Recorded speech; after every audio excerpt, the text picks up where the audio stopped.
Hello, boils and ghouls! Welcome to the Cryptic podcast. My name's Kenny, and I'm here with my good friend Godden, and together, we're here to watch and review every horrific, often hilarious episode of the legendary HBO anthology series, Tales from the Crypt.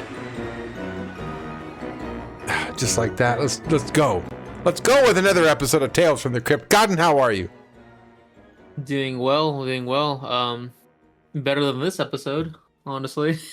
Oh my God, can I get an amen, brother? This episode was this was a rough one to get through. Well, we are here to talk about Tales from the Crypt. Not every episode is worth it. Let's just put it that way. But we're committed. We're committed to watch every episode and review every episode. So let's get on with it, shall we?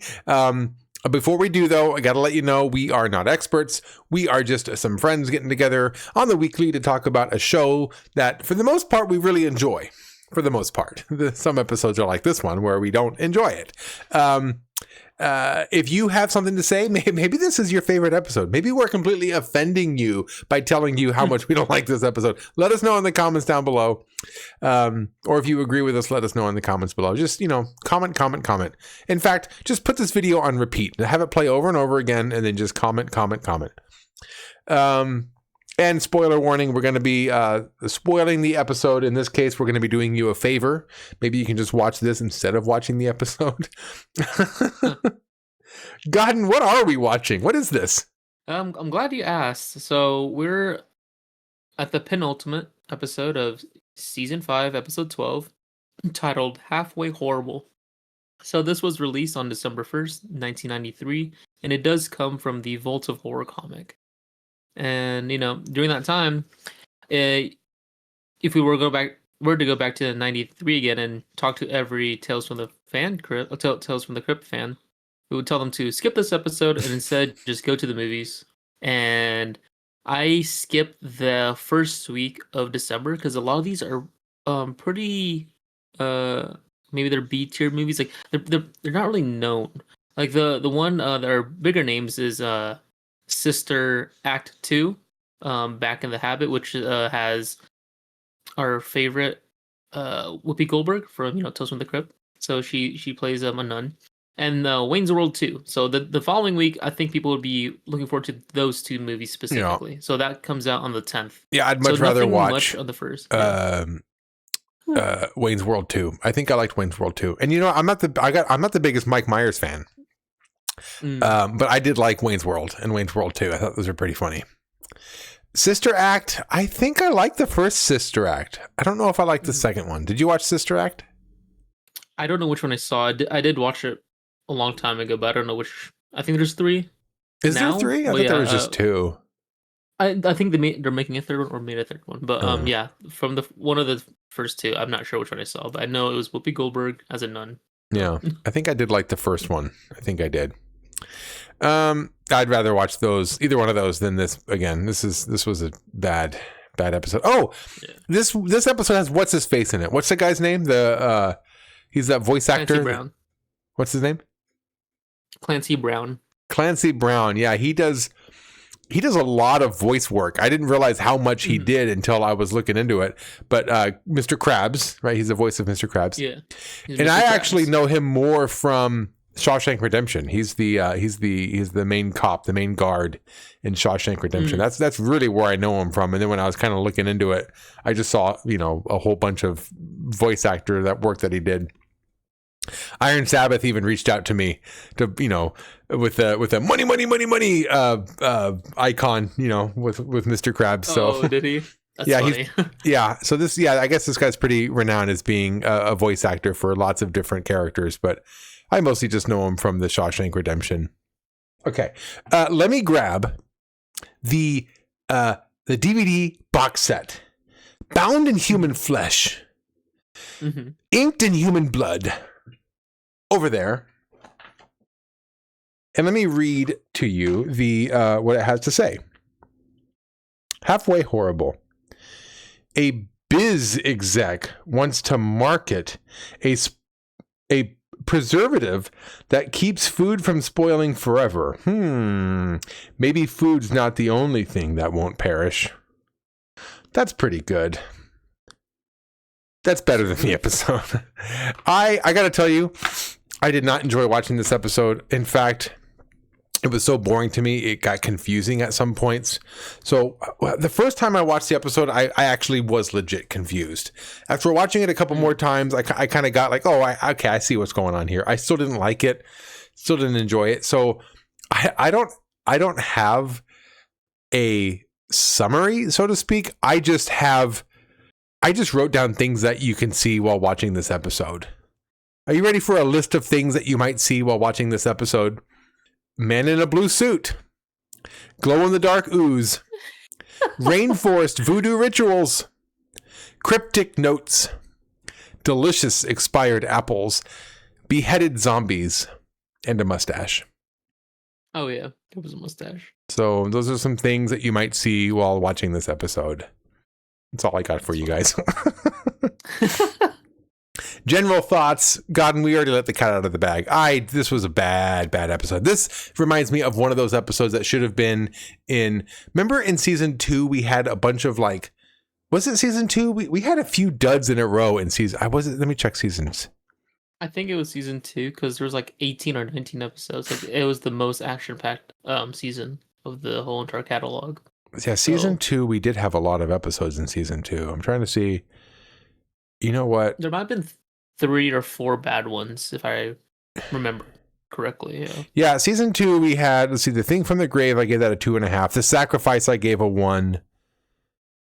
But yeah, I think, this kind of fits in that. It kind of, if it was there, it would have been oh yeah, of course it's that episode. I don't like it. I don't like this episode. I just kind of want to get through this one.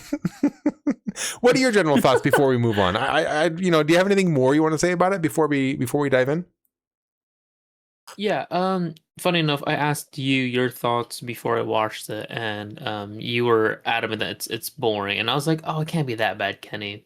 So when I did watch it, I do agree it does have a hard time kind of grabbing your attention.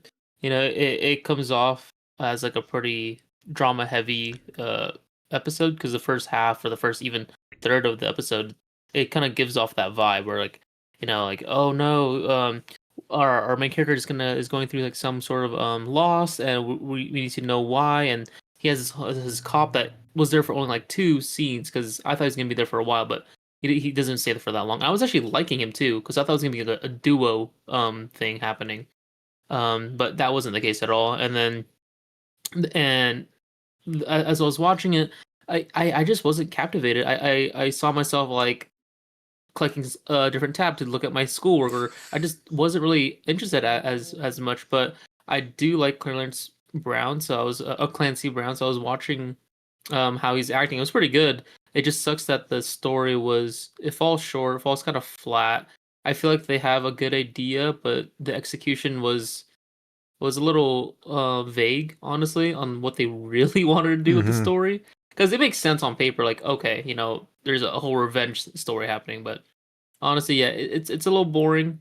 I wish, I think the only thing that's good about this is the acting, the wardrobe, and costume design, and maybe the 2 kills. That's about it. Yeah. The story is okay. Maybe I'll say the practical effects. The practical effects too are pretty good. The acting's pretty good. It's just a shame that it's just a terrible, terrible story, and it's bad. It's bad. Yeah. Unfortunately. Yeah, I think they put a lot of good stuff to waste. They put a lot of good actors and their performances to waste. They put to waste quite a bit of the practical effects. It's just kind of a really paint by numbers episode that's not very, very good. Oh, by the way, that was my description, just a bunch of random sentences of things that you might see in the episode. Godden, do you have a shorter version of a summary? Yeah, I think for this season specific, not a Tales from the Crypt specific, I'll say it's a full-on horrible instead of halfway horrible. That's my... Because there are some worse episodes than this, but I think for this season, I guess Yeah. they were bound to have a bad one. So Yeah, just yeah, just take out the They'll do halfway. forward. It's horrible. Yeah, This episode's full just on. horrible, full on, all the way horrible. This horrible goes to 11. Oh my god. The Crypt Keeper intro is good. We have the Crypt Keeper intro, Yeah, and it's fun.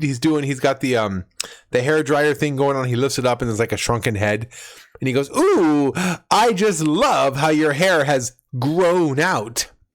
A little scream, rinse, and conditioner, and it'll look faboo." By the way, whoever's doing the hand acting for this segment, on point, on freaking point. If you don't look dead, you don't look dead. We don't look dead. Oh, hello, kiddies. You're right on time for your appointment. You know, it's always one of my ghouls in death to open my own scare salon. Now, let's see. A few shrieks in your hair would look good. A boo font would look even better. Or maybe you'd like to try tonight's dye fashion statement. It's a nasty nugget that asks the question, zombie or zombie? Wait, zombie or not zombie? That's what he says. For some reason, I was stuck on he said zombie or don't. I don't know why I thought that. Oh, I call it halfway horrible. Hey, the opening panel's nice. The opening panel paints a picture that this, I mean, and the worst part is this actually happens in the episode, and it still doesn't make the episode good. This guy's got a freaking like a machete or a sword, and he's just whacking the head off of a zombie. I thought, even when I watched this, I even thought, I really hope this is in the episode. It was in the episode. It didn't make it any better. It's terrible. I freaking love this opening panel, by the way. This is like action-packed horror.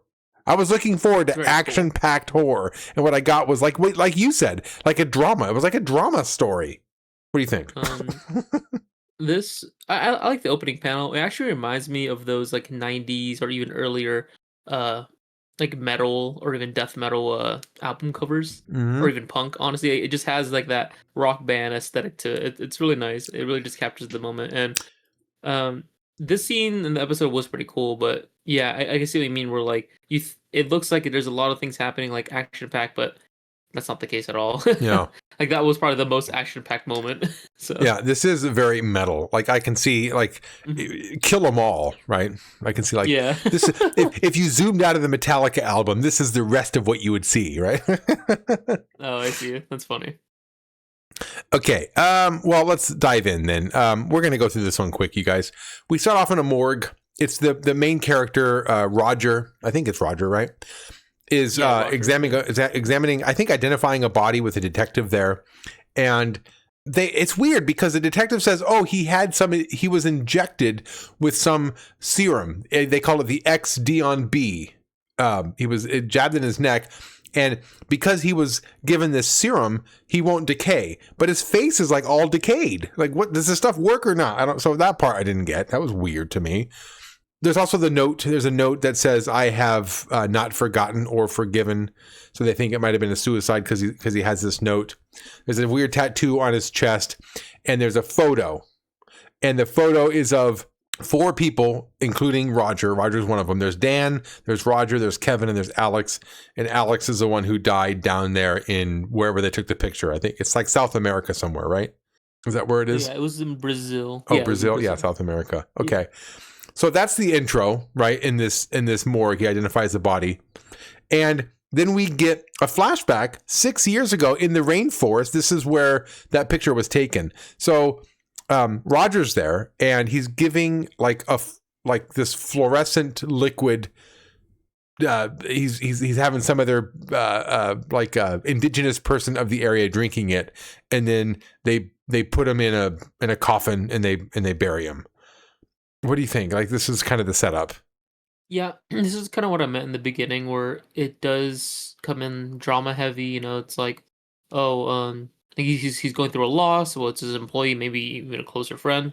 And this is when I thought the detective was going to be alongside him, kind of navigating the case, and maybe it would have been like, we figured out, we know who the killer is and whatever. But like I said, that cop goes away in the next scene. Like I actually on the next couple scenes, yeah, he just vanishes for the rest of the story, which is kind of odd, honestly. But yeah, I thought it was a pretty good setup so far. With we're just we know that he has some sort of vial, that his company is like trying to extort and really exploit, really, and that something with Dan, either on accident or was on purpose, was killed with the antidote, or not antidote, but with the XD-on-B.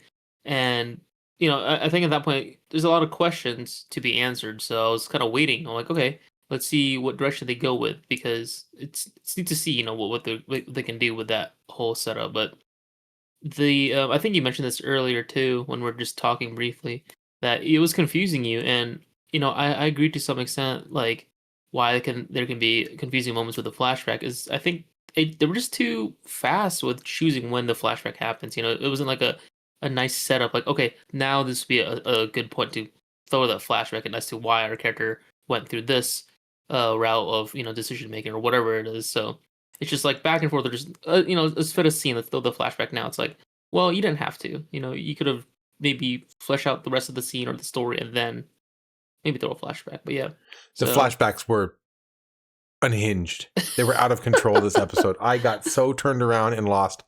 The second time through, the third time through, yeah, I got it. But come on, do you really have to watch a Tales from the Crypt episode more than once to get it? Like, really? Like, that's and I don't think it was because the story was too complicated. I think it was too lazily told. It was so sloppily told. So after this flashback scene, we go back to the present. It doesn't tell you it's the present. We just see Roger going back into his room. So I'm thinking, okay, we must still be in the flashback. This is right after he gave the liquid to that one guy, and now he goes back to his room. But then he sees that note on his wall, the not forgotten or forgiven, and he sees a voodoo doll somewhere in his apartment also. So I thought, oh, maybe this isn't a flashback. Maybe this is present. Okay. Then that detective comes in and starts talking to him. So I'm like, okay, yeah, this is definitely the present. The detective's back. They're talking, and basically the detective's like, look, do you know anybody who wants to hurt you? Is anything going on? And he's like, no, nobody wants to hurt me. Nobody wants to see me dead. And then when the detective goes away, he goes, nobody alive, that is. So that's, kind of hinting at something. Yeah. But then the very next scene, we go back to the rainforest. So I'm thinking, okay, so whenever we're in the rainforest, we're in the past, right? That's kind of how I'm kind of going. So now we must be in another flashback. But then it's so strange the way it's told. Roger comes back into the scene because his friends are there. Roger comes back into the scene and says, oh, sorry, I'm late. I had some police thing going on at my house. So I'm thinking, wait a minute. Is this not a flashback anymore? Like, because he was just talking to the detective. So the fact that we go to the very next scene and he mentions having been talking to a cop, I'm like, is this a flashback or is it not? Was the last scene a flashback? So I'm super confused. It turns out this is a flashback again. He was talking to the police for another thing that's been going on. Yeah. And this is where Roger then gives that fluorescent liquid XD-on-B stuff to, this is where he gives it to what's his face? Alex. So he gives it to Alex and then they bury Alex. So that's kind of what happened in the past. I mean, how did you feel about the 6 years before and the present scenes? Was I the only one confused about this? How did you feel about this? No, I was able to keep track on when it was the past, actually, but I just didn't like when they would throw it in. Like it didn't seem like it makes sense to me. But yeah, I knew what they were trying to do. I just didn't agree with the execution is all. Mm-hmm. Okay. Well, back in the future, at Roger's place of work, he's showing off his XD-on-B stuff, and he basically has taken a couple of apples and injected them with his serum. And these apples have been harvested like over 2 years ago, but they're both delicious and fresh. And he basically says, look, this serum is going to prevent food from spoiling. We're going to get rid of famine completely. And not to mention, lumber for housing is not going to rot. Your clothes are never going to fade. Like, it's going to improve the longevity of everything that we use that comes from plants. I mean, it's just right. It's like a miracle serum. That's kind of his angle on this. After this little presentation, he meets up with his associate. I think is it his lawyer or is this, I don't know who it is. His name's Howard though. He meets up with Howard and Howard tells him, look, the FDA is putting a hold on your concoction, right? They don't want to move forward with it until they do some additional testing. So this upsets Roger, of course. And at some point, I don't quite know how they get there, but at some point, Howard says, you should probably go check in with Kevin. Right, you probably go check in with Kevin. So he goes to check in on Kevin, and Kevin's dead. Right, he's got that weird serum injected into him, and he's all grotesque. But also in his house, there's like some weird voodoo ritual music playing through the speakers for some reason. Like he was listening to this before he was killed. I don't know. It was weird. So now Roger thinks Howard killed Kevin. Like Howard told me to go meet with Kevin, but Kevin's dead, so Howard must have did it. So he comes back and kills Howard by kind of a good death scene by bashing his head into the table, right? And we're going to stop there. What do you think so far? Because at the next point, something big happens, so I want to make sure I save that. That's true. Yeah, I think at this point we're like past halfway. Like we're getting to pretty much like the third act and the rest of the episode, because I know Kenny went kind of quick, but that's kind of how it went realistically. You know, the scenes would happen maybe for like a minute or two, and then we go to flashback, then out of the flashback. So that was their choice, but I do like the idea that he did kind of trade Alex for, I assume, to get more of those samples from the plant. So I thought that at that point, I'm like, okay, nice. There's gonna be like some crazy revenge story. You know, there's gonna be something really cool happening here.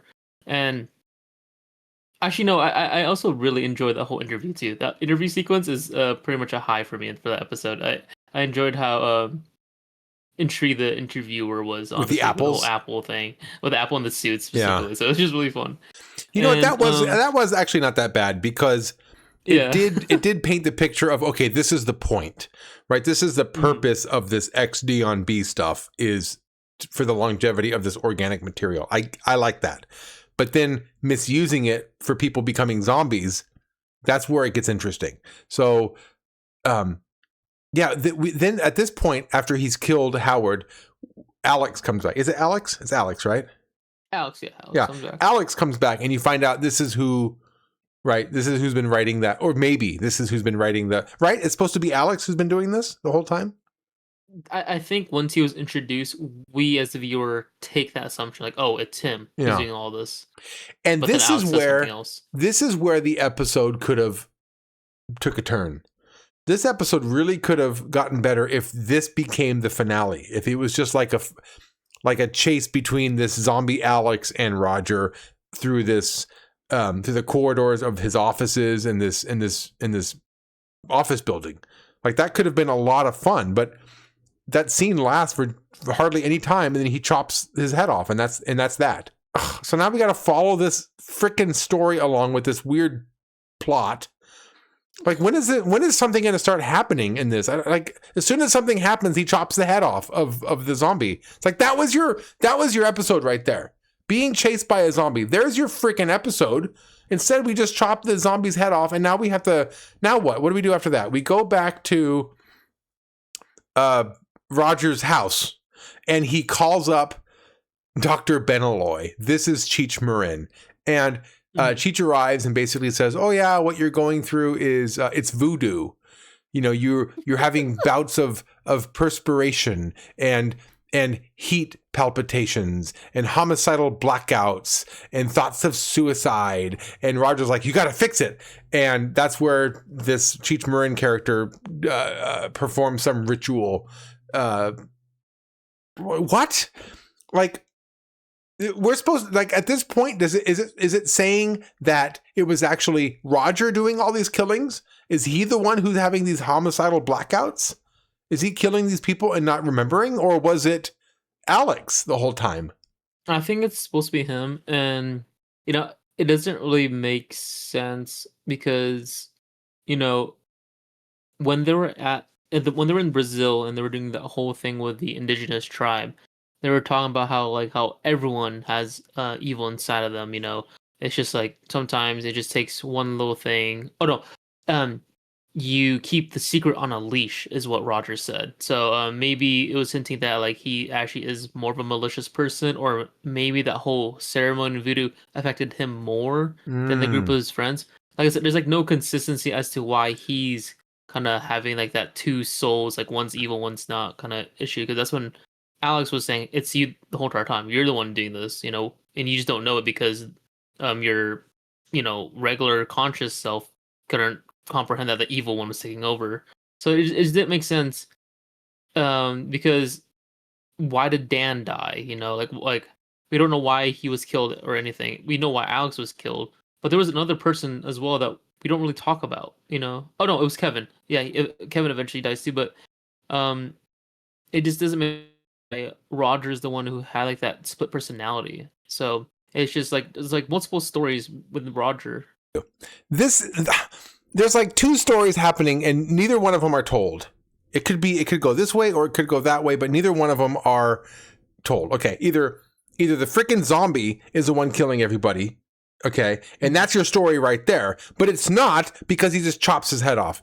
Or Roger is the one doing all the killings, and he's having these weird blackouts and going on these killing escapades, which was never freaking told or even hinted at until the very end. So what's the freaking story? What the heck's going on? I'm losing my mind here. I'm more confused now than at the beginning of this, and I was already confused. I think the only hint that they were giving was his headaches. Like maybe right, because he was like always having aspirin. Yeah. Maybe he was just staying up at night and he just couldn't sleep because he was doing the killings, but he didn't know that. So I think that's the only thing we can work off of. Yeah, but other than that, they don't really give you a lot to work with in terms of how the story should be told. And you're right. There's like two different ways this story could have went, and they chose zero way to explain either. They botched them both. They botched everything about this episode. What an awful episode. Oh, this was bad. But, yeah. This was freaking bad. So yeah, that TheJimiRyan guy does a weird seance on him or whatever the heck that thing is. The next day, he calls up his secretary and says, "Bring me the XD on B," and she brings it to him, and half his face is gone. Is it his evil half that was destroyed, or was it his evil half that was magnified? I don't know. Is he more evil now, or is he like, I don't even know. I don't even know. This is a stupid episode. It's just too vague. Yeah. Too vague on what they wanted to do. So.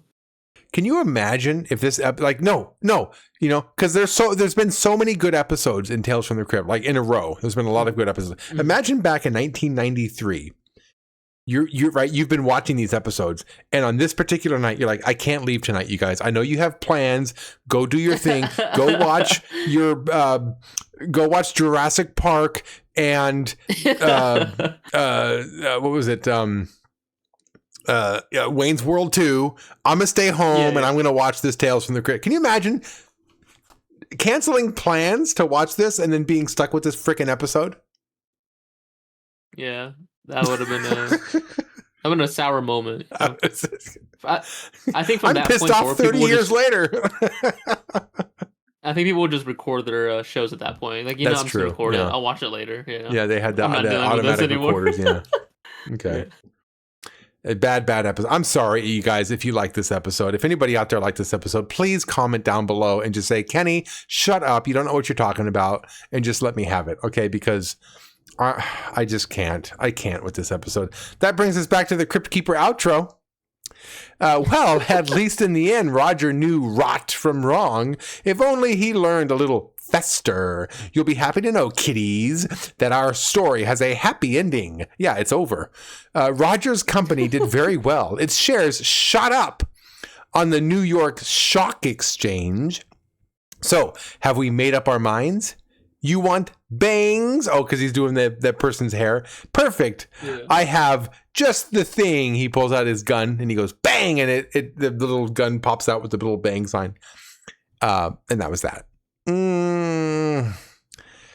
I'm getting sick and tired of these voodoo episodes, Godden. We've had quite a few voodoo episodes. They don't land well, That's why they fall pretty flat. They just didn't know. They didn't understand the voodoo back in the 90s. Maybe that's what it is. They wanted to, but they couldn't. But honestly, though, it wasn't the voodoo that held this episode back. If they just committed to the zombie plotline or the Roger is the killer plotline, if they just committed to one or the other, it would have been okay at the very least. The fact that they just were all over the place with this episode and the timeline, what the hell? Anyway, Godden, I'm gonna give this episode 1.5. I don't like. I'm just gonna go 1. I'll go a 1. It's a 1. It's a 1. It's a 1 what? It's a 1 zombie head. Godden, what are you giving this episode? I'll give it a 2. Honestly, I'll give it. You liked it twice as much as I liked it. Yeah, it's Clancy Brown. 2 what though? 2 ghoulies. It had the same idea, right? It was like a plant that you can drink and then restores life somehow, or like it was weird. So 2 ghoulies. I dig it. I dig it. All right. Well, hey, you know what? Let's just move right on to Horrorspondent, shall we? TheJimiRyan came through. The last episode to air, by the way, was Came the Dawn. TheJimiRyan comes through and says, this episode is fantastic. A great homage to Psycho, while also being its own unique story. When I first saw this as a teen, I hadn't seen Psycho, so it was a fresh premise. Isn't that interesting when you can watch something like out of order from when it was inspired? Mm-hmm. That is always an interesting thing, because then you end up, right, you come up behind it. Like you end up watching it later, having watched what paid respects to it the first time. The best example I have of something like this is Spaceballs. I watched Spaceballs as a kid way before I watched Star Wars. So when I started watching Star Wars, I was like, wait a minute, that's where this came from? That's awesome. He goes on to say, I definitely kept guessing as to whether it was Norma who killed the fake orgasm lady or not. After watching it, I came to the conclusion it was Roger. The performances were great, and the suspense was there from the beginning. He gives it 5 fake orgasms. Nice. This was also the episode where I had asked for people to share things that they stole. And he says, I can't say it was weird, but my friend and I dined and dashed when we were 8 years old. I don't know why our little asses got seated to begin with. Who would think an 8-year-old had money to buy breakfast? Yeah, really. They deserve to be dined and dashed. If they're seating 8-year-olds, a couple of 8-year-olds at a restaurant, come on. You really think they're going to, oh my God, that was, I can't believe they would do that. Oh my God. We got dined and dashed by a couple of 8-year-olds. What the hell were you doing seating 8-year-olds? I also have, I think this is a first time commenter. Do you remember hearing a comment from Boatman's Ferry? No, I don't remember.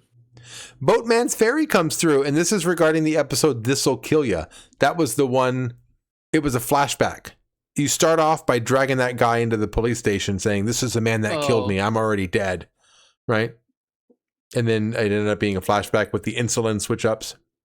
So he says, I really dislike this episode. Might be my least favorite so far. I'm watching through them in order now with my wife. It's worse because I really like Dylan McDermott.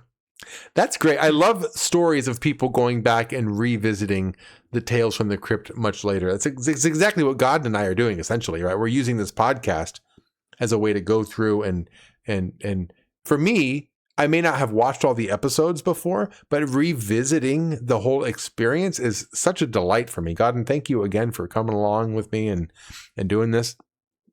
So, Boatman's Ferry is going through and doing this with his wife, but so is, I think that's how Joseph Hill's doing. I think Joseph Hill's actually going through with his wife, or was it Iron? Or are they both doing it? I think with Iron, it's with his sibling, and then maybe with Joseph Hill. I honestly forget, but I mean, I know there's other viewers who are doing the same thing for sure. Boatman, you're not the only one. We have a few people who are coming through who are actually enjoying going through this Tales from the Crypt with someone else. So yeah, it's a great way. It's a great bonding experience, really. I love this. I've been really enjoying this. Okay. I think that's going to bring us to, I feel like this is relatively quick, Godden. That's it.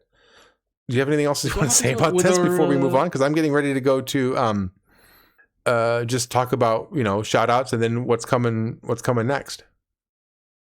Yeah, I mean, that's what I mean. I think when we get handed a pretty half-assed episode, there's really not much to give credit to, like it's hard to really dissect scene by scene when the scenes happen so fast, and there's really not much to tell, like I try to go back at any point when in the scenes to try and give it some justice, like with the headaches and whatnot. Mm-hmm. But even those small little hints didn't really amount to anything towards the end of the story. So yeah, it happens fast because it's just a bad episode. So and I gotta tell you, if every one of the questions I have were in fact answered by the episode, if I had just watched it again or paid more attention, if that's the case, that's still a problem with the episode. If the episode is so boring that I can't give it enough attention for it to make sense, like if I miss things because it's just so freaking boring, then like that's your fault. Like that TheJimiRyan guy was pretty funny. Imagine him dressed up as that weird shaman character and chasing around the character. Imagine if he was in the episode the whole time and he was like a reoccurring character who kept coming in to offer some sort of levity or comic relief. That would make it fun, right? Instead he's like a blip at the very end. Ugh, it's everything about this episode. It's just not good. What a boring. Or like I'm gonna drop it. Forget the one. I'm gonna give it a 0.5. No, I'm just kidding. One's blowing up. or like the detective that was with him. Maybe he is trying to help along the ride, and then he figures out, oh, it's him doing the killing. Yeah, and there's sure. like a whole battle at the end. Mm-hmm. Or TheJimiRyan could have been the killer or the detective or something, right? He could have had more to do with it. More Cheech. More Cheech, please. More Cheech. Well, okay, shout outs. We're going to shine the light back out onto the horror community. If you are a fan of this podcast and the way that we do things here, odds are you're probably going to be a fan of some other podcasts that we have linked down below in the description. So go through and check it out. There's plenty of other podcasts out there that also talk about horror related things. Just peruse our comment section, not our comments, our description, and see if there's any other YouTube channels or podcasts that you're interested in. If you're following along with us, next week we will be here to talk about season 5, episode 13, Till Death Do We Part. It is the season finale. Okay, so next week we'll be talking about the season 5 finale. If you want to leave a voicemail to be played during the podcast about the episode we're watching, by the time this episode drops, we'll be getting ready to do our season 5 ranking. So use SpeakPipe to one of two things. You can call and just give us a list 1, 2, 3, 4, 5 of your top 5 episodes. Okay. You can go through the that way, or you can leave us your favorite and your least favorite episode. So either give us your full list, 1 through 5, maybe a little explanation for any of the videos is fine too, or you could tell us your best and your worst. If you leave a comment that goes through every single episode and gives us an explanation, we're not going to be able to play like 5-minute messages. So just try to keep it short. Either your top 5 or your best and worst, one of the two, and we'll be more than happy to play that on the actual podcast episode. So that'll be a lot of fun. So use SpeakPipe down below to do that. I should use SpeakPipe and just give you a prank message one of these days. Kenny, I can't make it to the podcast. You just use SpeakPipe. All right. Funny. Well, ladies and gentlemen, that does it for the review, but there's still plenty for us to go on about. So don't forget to tune in later this evening for Cryptic After Hours, where Godden and I will continue the conversation. Until then, keep the lights on, kiddies. I gotta figure out some other way to end this. I can't wish you sweet. Find a way. I can't wish you sweet nightmares yet because you're coming back later this evening. So I don't know what to say yet. We'll figure this out. These are all, these are all good problems to have. We're growing and we're figuring out, how to fill a new niche. Godden, I'll see you in after hours. I will be waiting All right. diligently. We'll see you soon, guys. Well, how was that for a scream?